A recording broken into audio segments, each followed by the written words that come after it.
You guys know I love emulation handhelds and emulation devices, and right now I would say the king of handheld emulation has to be the Asus Rog Ally. Well, there's a new Asus Rog Ally out, the Asus Rog Ally X, and Asus was kind enough to send one into the channel, so of course I wanted to get my greasy mitts all over this bad boy.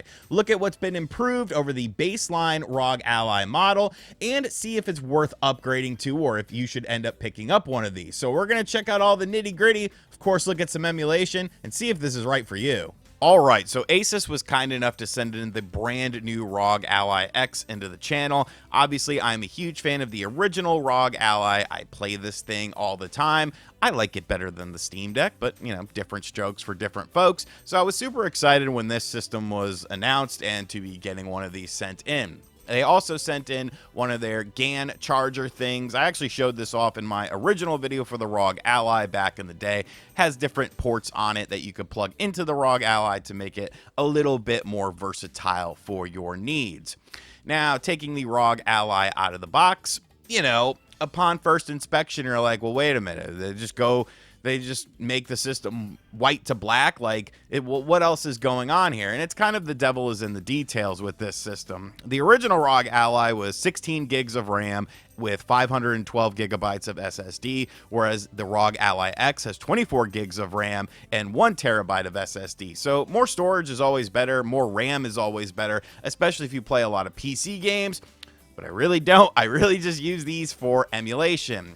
Now, looking at the two systems side by side, they look extremely similar. The ROG Ally X has a little bit more weight to it, but you can see the D-pad here on the original ROG Ally versus the ROG Ally X. Now, the ROG Ally X has a much better D-pad, 8-way directional, and it feels a lot better, and that also extends into the analog sticks as well. They have redone the analog sticks, so kind of a more premium feeling. Honestly, it does feel a bit better. Feels a bit tighter than these, which feel a little bit loosey-goosey.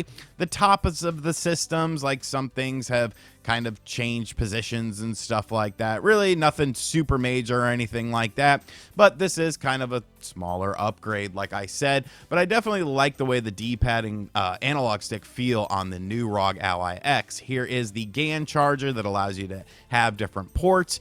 I don't know why I'm pressing this button right here because I don't even know what the heck it does, but this allows you to plug it into a wall and have additional ports. So I decided to set up my ROG Ally X, and Jesus Lord, it took a long time. So here are the different modes. There's a silent mode, a performance mode, and a turbo mode. I always run this on turbo, but like the setup for this thing was like well over 40 minutes. And like, I was kind of annoyed by that. Like, I get it. It's a Windows PC at the end of the day, really. So it's got to set up all that stuff. But I don't know. I guess because I'm looking at it like a handheld, like that kind of was a little bit annoying to me. The operating system is exactly the same. It has Armory Crate on here as well, but I think everything does feel a bit snappier, which is to be expected with that increase in RAM. But like, everything just feels a little bit snappier. It feels like things are happening, you know, a little bit faster than they were on the baseline ROG. But now, I mean, we got to check out some emulation here, and to the surprise of no one, this thing's an emulation monster. So here is Body Count. Great band, by the way. If you're unfamiliar with them, it's Ice-T's metal band. This is Body Count running on the Xbox 360 with absolutely no issues. You know, when you're playing stuff underneath the Xbox 360, you know, PS2, GameCube, Xbox, you could probably upscale everything. And you could really do that on the original ROG Ally as well, but you can also do it on this. I tested out a few Xbox 360 games. This was the only one that I really got footage of, but I was having a really good time playing it. You know, the new analog sticks definitely feel a lot better than they do on the original ROG. Not to say that they were terrible or anything like that. It just feels a little bit more premium. And as you can see, there's no frame rate issues here. There's no graphical hiccups here. Like, everything is running how it should.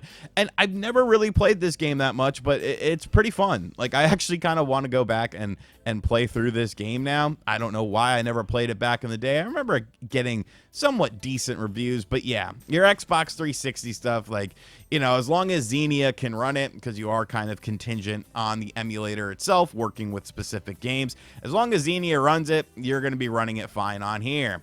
PlayStation 3 with Tekken Tag Tournament 2, a game that I'm not really good at, aside from some little graphical things you might see, which are from the compiling shaders. Basically, with PlayStation 3 stuff, the more you play the games, the more preloaded stuff, the assets and stuff are in there. But once again, you know, when it comes to frame rate, when it comes to performance, and when it comes to feel, because I'm using the D-pad with this, everything is going great. Your PS3 stuff, once again, probably going to run with, you know, minimal issues unless it comes down to the emulator.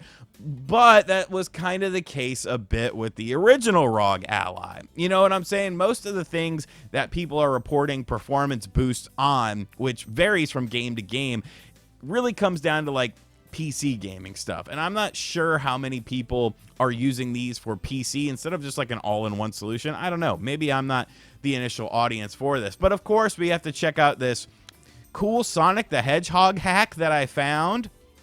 I don't know what this guy's name is or anything like that, but I wanted to test out this system. It was called Robotnik's Fury. It's like an offshoot of a Sonic the Hedgehog game. But once again, you know, this was performing great, as it probably should, because this is a very, very powerful system. I had no real issues, occasional, maybe a little frame rate drop here or there, but that could just be because the emulator is set up straight out of the box. I didn't really tinker with anything. I just wanted to get into the gameplay.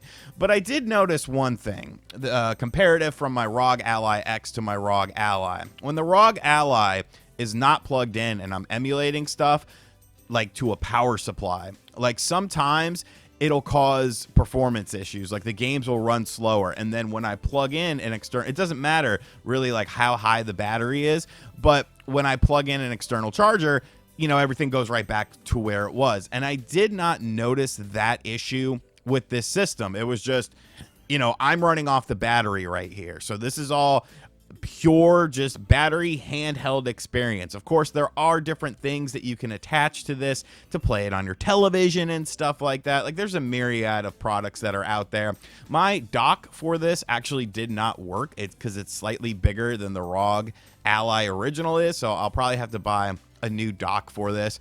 But like I said, you know, everything looks good, everything plays good, everything is performing as I would expect it to, if not even a little bit better than I was initially expecting. But I would say probably the biggest surprise for me was the battery, because the battery has also been increased on this system. And when I took a look at how much battery I had left after getting all of this footage, I had a decent amount. Like I was in emulator projects and ROM files and all that stuff for nearly an hour. And usually, like my original ROG Ally, you know, that sucker's pretty much drained at that point in time. You know, you probably got 25-30% left, but I actually had quite a bit of battery left, as you could see here. So that was definitely very nice to see. They have, you know, doubled essentially the battery from the ROG Ally to the ROG Ally X. So I definitely was very happy with that aspect.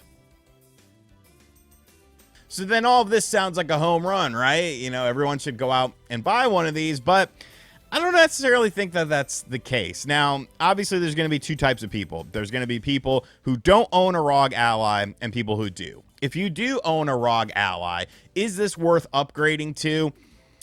I don't really think so. You know, I do like the fact that the battery is better, but that kind of plays into like the handheld mode of this. And they didn't really change the size of the system. If anything, they made it a little bit bigger and a little bit heavier. So it doesn't really have that portable aspect to it. Like it's definitely a handheld because it goes in your hand, but I wouldn't say that this is portable because of the big bulky size of it. You know, if you're doing PC related stuff on your ROG Ally, you know, like editing videos, which you can do, then yeah, maybe that additional, you know, that 24 gigs of RAM and that 1 terabyte of storage on the system would be worth looking at, because it is an upgrade over the 16 and the 500 gigs on the ROG Ally. But if you're looking at it from like an emulation perspective, you know, it's very, very similar. almost to the point of where you can't really notice too much of a difference between this system and the baseline ROG. Also, it's not going to be all PC games that you play on this device are automatically going to look and run better than they would on the baseline ROG, because that's not necessarily the case. Now, if you don't own a ROG Ally, this is obviously the best one to buy. The best analog sticks, the best D-pad, better storage, better RAM. But we're also talking about an $800 system here, whereas the original ROG Ally is baselined at $700, but constantly goes on sale. I'm pretty sure I bought Brett his ROG Ally Extreme because there is a model underneath it, but we don't talk about that model because I pretend it doesn't exist. But the ROG Ally Extreme is like the higher priced ROG Ally that's on the market right now. And I'm pretty sure I bought that for Christmas for him for like $550 on sale on Best Buy. So, you know, is it worth that? Just to say the $700 system, is it worth to spend the extra $100 for a better D-pad, a little bit more RAM, and a better, you know, analog stick and a better battery? Like I said, it depends on how you use this thing. Like, I think it's a great machine. I think it's absolutely fantastic. And yes, it is better than my ROG Ally. But am I going to take the time to move all the stuff that I have on my ROG Ally over to the ROG Ally X? I don't know. I'm not sure. I might just use them as two separate systems. But if I was just a ROG Ally owner and I saw the ROG Ally X, would that be enough for me to upgrade? I would honestly say no. But I do think this system does have a market, you know, for the new adopters who want the best out of everything. Like, this is definitely it. But if you're an upgrader, I might wait another generation or so. Let me know in the comment section down below, what do you think about the ROG Ally X? Do you plan on picking up one of these? Is $800 a little bit too much for a handheld? And as always, guys, thank you for checking out this video. If you're new to the channel, be sure to hit that subscribe button, like, comment, share, hit the bell as well. And as always, I'll catch you guys on the next one. Later.